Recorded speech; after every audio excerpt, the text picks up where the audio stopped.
So all of a sudden I'm looking this way, and then something go pow, and the whole side of my face like went black. Like I could only see. He walked up behind me and slapped me, bro.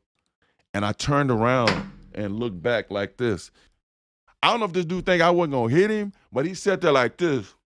And right when I jumped off the last table, man, I bam hit him right in his chin. Well, my whole thing, like I was saying, Tony, was, you know, I'm a top 5 pick. Like I should not be going the 21st pick. And like I was telling you, you know, you go from, you know, after they passed 5, man, and they got the 8 and 10. And like I said, I started getting physically ill. Like got physically ill, mentally ill. And got a 13. I'm starting now, my stomach hurt. Now I got diarrhea. And we got to 15. It got so overwhelming that, bro, I had to go take a nap, man. And you know, like I was saying, you know, my wife came in and, you know, everything was gonna be all right. And, you know, I was basically pissed off at her, looking at her crazy. And I said, just let me take a nap. And next thing I know, my dad came and woke me up. He said, they saying your name. They mentioning your name. Get up. So I got up and went in the other room. So, and then you get the call from Marty and yeah, Marty called me, and I'm saying, like I was saying earlier, you know, he coached me in the Senior Bowl, and he said, you know, during the Senior Bowl, you know, we're going to take you if you're around. I'm like, well, that's no way. That's no way. You want to? I'll be long. You're number 21, I'm Marty. 21. Yeah, I'll be long gone. Good by luck. the time I get to y'all. So so anyway, right before the draft, I was in Hempstead. He was trying to. He had 2 scouts come down to Prairie View and try to get me to go work out. And I'm telling my dad, like, why these cats want me to work out? I'm not going to Kansas City. I'm going to be gone by that time. That's how, I ain't going to say arrogant. That's how confident I was that, man, you know, there's no way. It's no way. And then the money, from that 5th pick to the 21st pick, we're talking about $2-3 million, bro. So guaranteed, yeah. Signing bonus. They guaranteed contracts, part of contracts now. It's not like basketball. But you know, I pretty much told him to go kick rocks. I'm trying to figure, it was a running back named something that came out of nowhere. He was a nobody, not, you know, Stevens. You want to know his name? Yeah. He went to New England. Leonard Russell. That still burns me up. And that came out of nowhere, bro, because he wasn't even on the radar. And, you know, when he went before me, that even pissed me off even more. I think he won Rookie of the Year. Yes, he did. He shouldn't have got it. I should have got it. I didn't play the first 5 or 6 games. I'm sitting on the sidelines looking crazy. And then my first game was a Monday night football game against Buffalo. And me and Christian went off. We both, you know, I had a good game, went off for 100 yards. You know, he would get 1 and 2 yards and score a touchdown. That should have been my touchdown because I took it down there, and that's when my career started. But he was playing me very sporadic my freshman year, my rookie year. And me and him always had a problem with each other. You mentioned a story to me a while back about Marty wanting you to bulk up. Yes. Is that because he was trying to get you to be more like Okoye, Christian Okoye? Yeah, I think so, because you had Barry Ward, Christian Okoye, another guy, I don't know if you guys remember, Kimber Anders was there. It was like 3 or 4 tall McNair. They had like a stable of running backs, man. And he wanted me to bulk up like Christian, and that's not my style. I'm at, you know, 210, 212, and I can fly, I can step. He wanted me to get up to 240. Wow. And I'm like, bro, it makes no sense. Like, you want me to come here and run like that? I'm not that. You saw how I was at the Senior Bowl. I'm elusive, you know, give me the ball out the backfield like he was doing at the Senior Bowl. And then I get to Kansas City, the first thing he tells me, I want you to get about 235, 240. And I tried to do that, and I look at myself, you know, from my rookie year to my I was only there for 3 years. It don't even look like me, man. So how heavy did you get? I got up to about 235, 238. I mean, I still can run, but it wasn't me. I looked like a damn. I can't even describe it. It wasn't me. It didn't feel right. Yeah. Didn't look So right. how heavy was Okoye? 265. Oh, geez. 270. Yeah, that's big. Ran like a 4.5, 4.6. But once he got running, you know, he's like a little Volkswagen out there. Ain't nobody gonna tackle him. I don't know if you remember Christian Okoye. Yeah. We're really good friends, but you know, there ain't too many people in NFL history that can run. And the only reason why he ran like that because he didn't know no better. He from Africa. He played soccer. Yeah. Yeah. He didn't play football growing up, no, right? he didn't. So that was the only thing. He was just running over people, man. And Did they really call him the Nigerian Nightmare? They called him. He was big. He was scary. I wouldn't want to tackle his ass. So there was a lot of DBs and safeties didn't want to tackle him. But he was a good guy. He was a good guy. Great guy, man. Christian was a good guy. You get to the league, it's an even bigger step. Was there like I made it? Like, was it walking into the stadium, walking out the tunnel, seeing all these professional athletes you share a locker room with now? Like, what was that moment? Was it draft night? Was it taking the field for the first time? I think when I first got to Kansas City, the practice, when I walked in the very first time I walked in Kansas City and went through the practice facility and opened the door and walked in, it was like, whoa, this is the NFL. It smelled different, bro. Mm-hmm. I mean, I played in a bunch of college stadiums in front of 100,000 people, but when I got to Kansas City, you could say you could definitely see the difference, just like you could see the difference from high school to college. And when you walk in there, it's like, okay, these are professionals. All the guys look older and more physically mature. They smoking cigarettes and looking old. Was it intimidating? No, because I was too cocky and arrogant to be intimidated by that. It was, I'm the, and me when I walked in there when I got to Kansas City, to me I was the fastest guy on that team at that time. So, and I'm looking at their backs. I've been watching Christian and Barry. They don't run like me. They're not, they don't have that start-stop, quick twitch muscle fibers. I could catch the ball. They couldn't catch. So, no, I was never intimidated, never, ever. Even when Marcus came to Kansas City, I was not intimidated. To me, Marcus should have been behind me. Marcus was behind me, but Marty was caught up on that, Joe Montana, Marcus Allen going to take us to the Super Bowl, and it backfired. That's what, that 93 season? Yeah. Yes, sir. So first 2 years you were behind Ward and Okoye. Yes. And then third year they bring in Marcus Allen from the Raiders and Montana, right? Right. And that pretty much leaves you. Yeah, you tell me. And, leaving up to that year before Marcus and Montana got there, Marty brought me to his house, dinner, this is your year. I know you've been waiting patiently, and we're going to give you the rock, Harvey. We're going to give you the rock. And he lied, and the next thing I know, probably a month and a half later, Montana was coming to Kansas City, and they traded for him, and, the city is going crazy. I'm like, ooh. I'm going to get a chance to play with, Montana. And then next thing I know, like probably a 2 weeks, a month later, he signed Marcus. Marcus supposed to be going to Miami. And Marty talked to me, we're going to give you the rock. You come here. And I was a starter at that time, but you could tell, you could see the wheels in motion. You could see the bullshit behind the scenes, what was getting ready to happen. I saw that in training camp. And then I ended up getting hurt in the Miami game. Guard missed his block. Guy hit me in the side of the head. And got me out, and I would miss like 2 games, and I knew what they were trying to do. So, you don't never ever supposed to lose your starting position because of the injury. Yeah, that Marcus and Joe gonna take us to the Super Bowl, and I was in street clothes for the rest of the year. I'm not gonna say we should have won a Super Bowl, but we went deep into the playoffs and got blowed out by Buffalo. Yeah. And I'm sitting in street clothes, and every playoff game that we were playing, bro, I was rooting that we lose. I was just that pissed off and mad. And this is a game from the Super Bowl, bro. Yeah. And I'm going for Buffalo because I was that mad and pissed off that what was transpired. Then I ended up going to the Raiders next year, almost running for 1,000 yards. I wasn't even a starter, but they was giving me the rock. If I'd have ran like that in 94 and 93 at Kansas City, we probably would have won the Super Bowl. Who's that linebacker that was watching film with Schottenheimer, and he was asking, "Hey, who's that running back?" That was Derek Thomas. Derek Thomas. Derek was like, "Man, who the hell is that 22? Who is that?"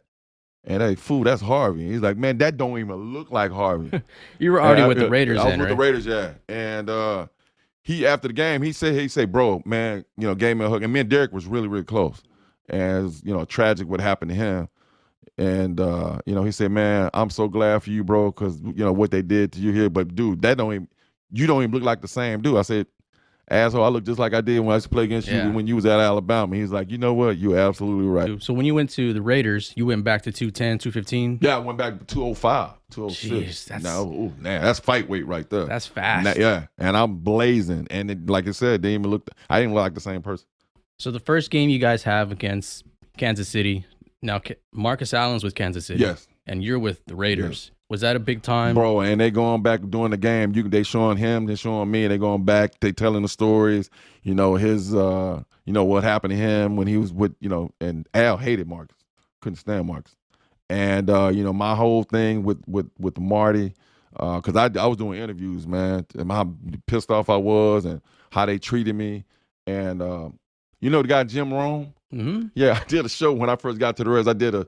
Jim wanted me to come and do his show, and I went and did a whole show, and I've ragged on their ass, and I was talking crazy about the Chiefs, and they suck, and this and that. So now I got a bounty on them. Now they want to kill me. Uh-huh. And then, my first game back, the first game, because we play them twice a year. Sure.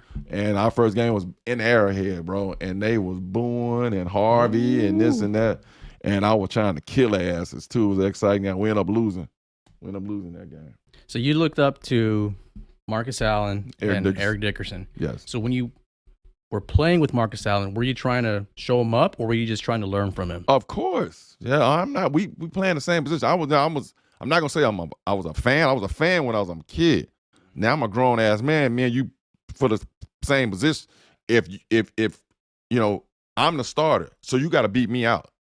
He didn't beat me out. They gave you my position, bro, and they made it so stressful that anything I did, they looking for a reason, to take you out the game. And it's just, I thought it was all bullshit. It really was.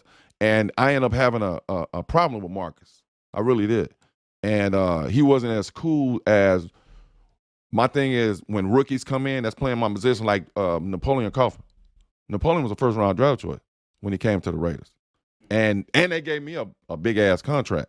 So my whole thing was, we in competition, but I need, as a veteran, I need to bring this kid and teach him the ropes, and that's what veterans do. That's what leaders of football. Marcus didn't do that. He didn't do that at all.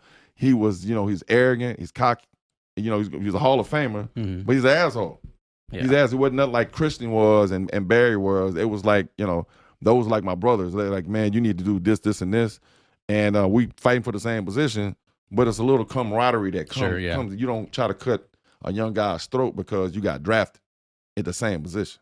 So, you take those two things, and that's why I had a problem with Mark. So that's kind of an unsaid thing where if you're playing the same position as somebody, whether they're better than you or not, you're going to kind of teach them if they're a rookie. Yeah, that's at every position, Tony. That's that's why it's called the veterans. Like, when a young guy comes in, because guess what?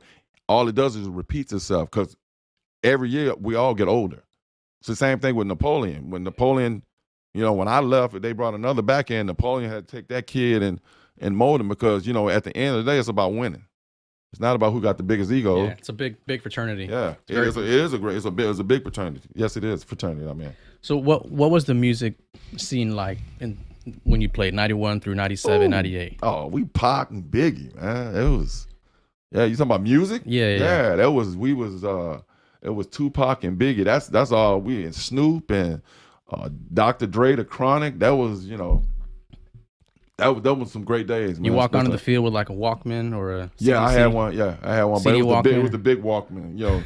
I had to have two hands and have my big ass headphones on, running out there with two hands. Yeah. No iPad, no iPod. No, that was way before that. The CD skipping as you running. But those were some good times, man. Yeah. I had a great time in Los Angeles when the Raiders were there. And I was devastated when we ended up moving back to Oakland.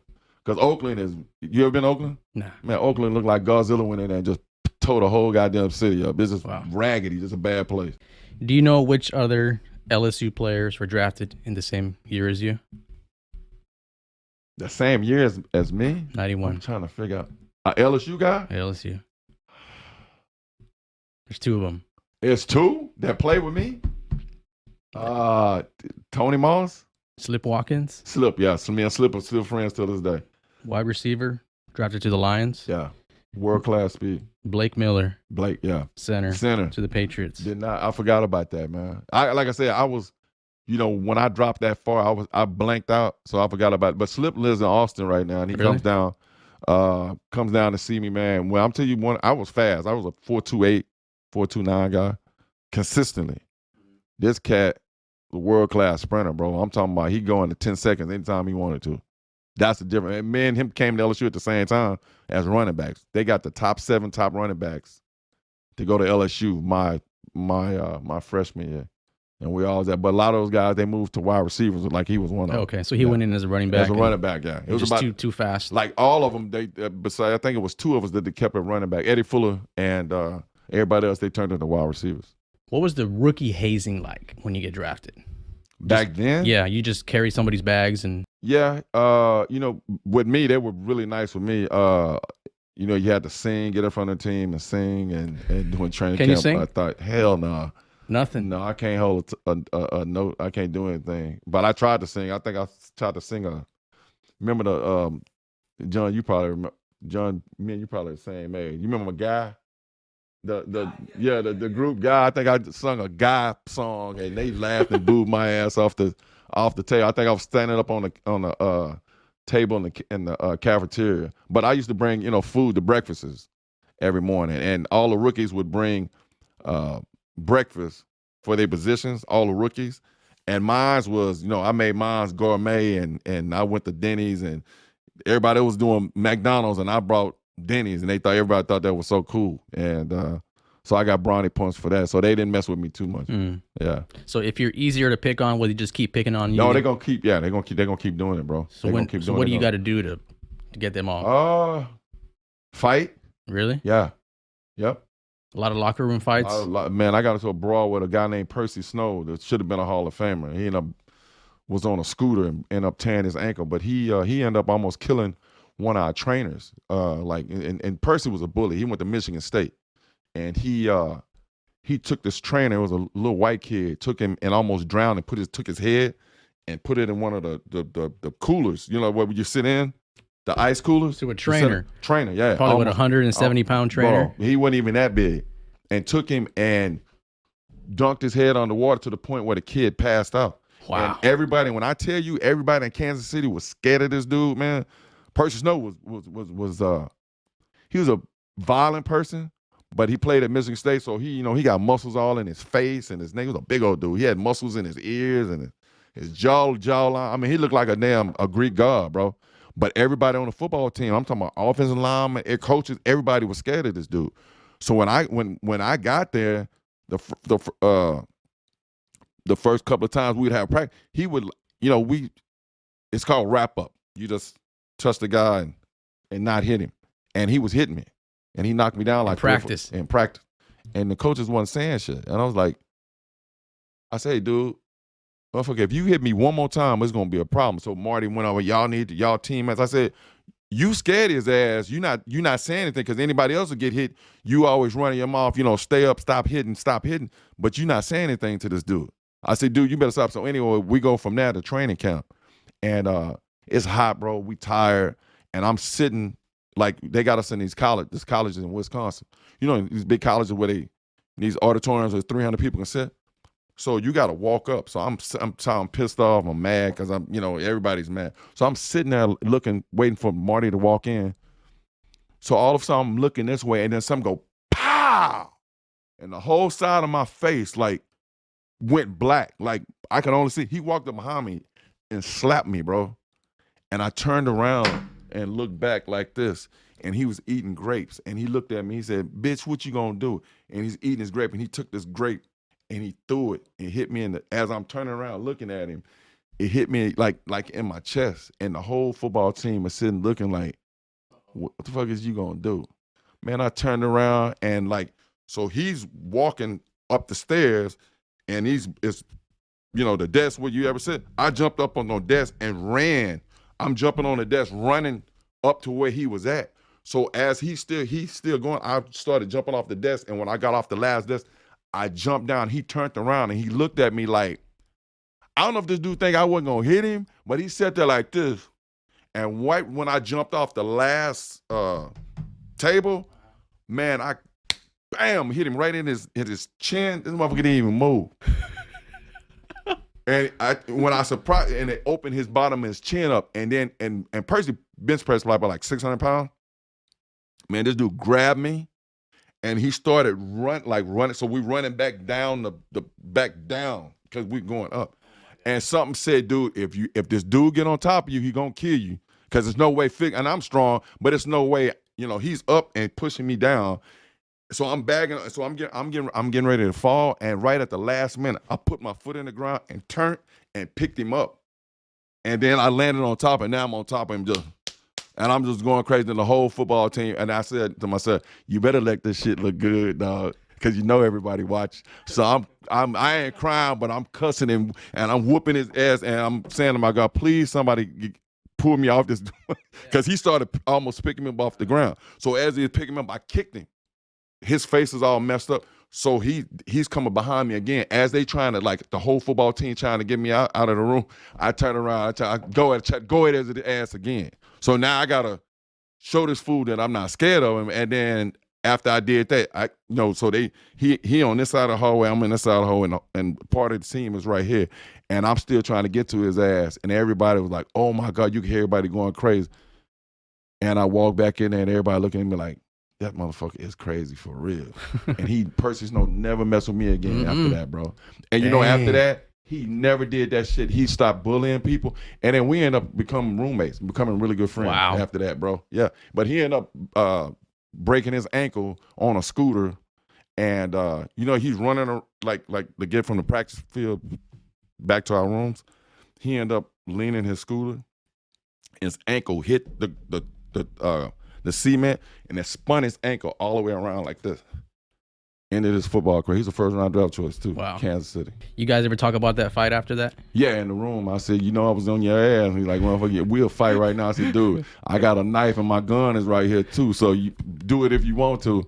But we was cool after that, man. But when you see bullies like that, it happened when I was a kid. It was a bully across the street. Had to end up whooping his ass, and we were cool after that. So, it's like if you let people do that to you, they're gonna keep doing it. So that's why I don't understand, like, people getting bullied and then they end up killing themselves and shit. Like, teach a kid how to fight, man. Give him some boxing gloves, bro. That's what we did. So as far as anybody getting bullied in my family, that's a no-no. So yeah.